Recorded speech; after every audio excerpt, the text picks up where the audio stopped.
Bonjour à tous et à toutes. Je profite de cette fin d'année et de l'occasion qu'il m'est offerte aujourd'hui pour revenir sur les éléments marquants de l'année 2021 et nous projeter ensemble sur 2022.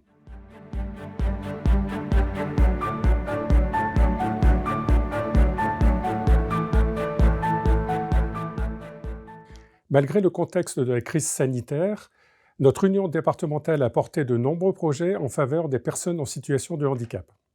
Lors de notre dernier conseil d'administration de l'UNA Hauts-de-France, il a été décidé de créer une commission Ma Santé 2.0 que j'animerai. Cela va nous permettre de mettre à disposition de l'ensemble des associations les différents outils qui ont été travaillés durant ces 5 dernières années, de 2017 à 2022. À ce titre, réservez votre journée du 3 mai 2022. Ça sera la date de clôture du dispositif Ma Santé 2.0. Néanmoins, ce dispositif perdurera et nous allons continuer à travailler les différents outils qui sont aujourd'hui mis en place. C'est ainsi que dans le cadre du projet Ma Santé 2.0, nous avons organisé des formations au profit de plus de 500 personnes en situation de handicap avec notre partenaire Agap Formation. Ces séances ont permis aux personnes de reprendre confiance en elles, d'interagir avec les autres en toute sécurité et d'apprendre à appliquer les fameux gestes barrières.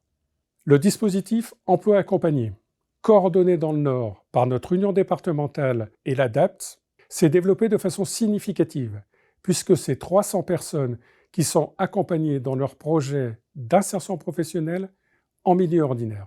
Nous avons également lancé un appel à l'initiative sur la citoyenneté des personnes en situation de handicap. Le jury, composé de professionnels, d'administrateurs, de parents et d'auto-représentants, ont récompensé 4 projets. C'est tout d'abord le Hub de vie à Dunkerque, le Lab citoyen à Hasbrook, le Théâtre écologique à Denain et enfin l'aire de jeu inclusive à Tumery. En partenariat avec le laboratoire SILAM, notre union départementale a également réalisé un guide, le Web facile pour tous. Ce guide va donc permettre de rendre beaucoup plus accessible le numérique aux personnes en situation de handicap. Dans le cadre des élections du Conseil départemental du Nord, nous avons, le 9 juin, auditionné 4 candidats. Et nous leur avons soumis un plaidoyer contenant nos propositions concrètes. Une partie d'entre elles ont été entendues, dont la création d'un poste de vice-présidente en charge du handicap. Nous avons également ouvert au grand public un musée virtuel, l'Art de la différence.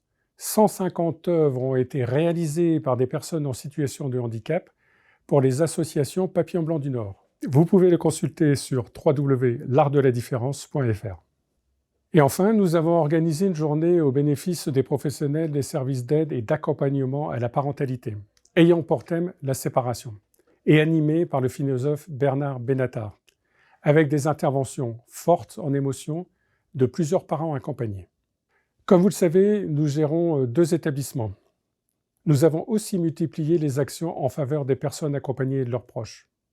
Ainsi, pour l'IMPRO de Wany, le conseil d'administration a validé la création d'un CESAD, ce qui va permettre de faciliter et favoriser l'insertion professionnelle des personnes que nous accueillons.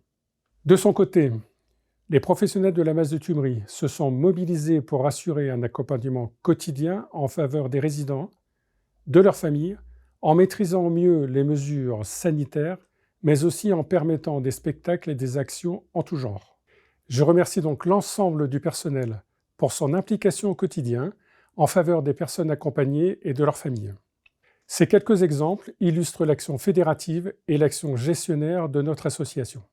Tout comme l'Union départementale du Pas-de-Calais, notre Union départementale du Nord a cette particularité depuis sa création il y a 60 ans, celle d'assurer une mission de fédération et une mission de gestionnaire d'établissements et de services. Cette particularité est une réelle richesse pour nous car elle garantit une union départementale au contact des réalités de terrain. Je remercie les administrateurs de notre union départementale qui apportent leur soutien sans faille et qui cherchent à promouvoir notre mouvement parental en étant solidaires sur l'ensemble du département. Je salue nos partenaires institutionnels, dont le département du Nord et l'ARS des Hauts-de-France.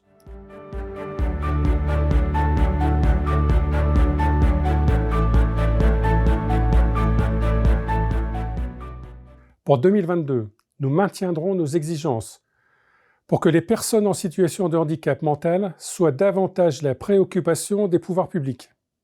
À chaque étape de cette crise, qui n'en finit pas, nous devons affronter de nouvelles épreuves, dont certaines sont provoquées par ceux qui doivent pourtant nous soutenir.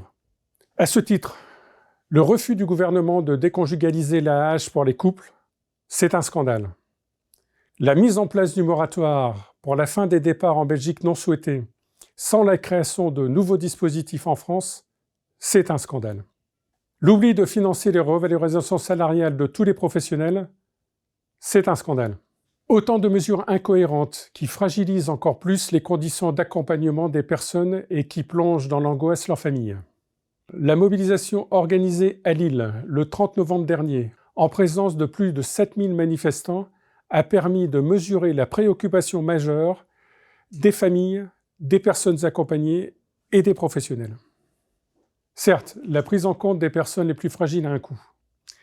Mais la fierté de notre département n'est-elle pas d'assumer son devoir de solidarité? Avec notre fédération nationale, avec notre tête de réseau régional, nous comptons bien rappeler nos revendications, notamment pendant la campagne présidentielle qui s'annonce. Au nom de notre union départementale, je vous souhaite une très bonne année et vous présente tous mes vœux pour 2022, qu'elle soit la plus sereine et la plus constructive possible. Prenez soin de vous et à très bientôt.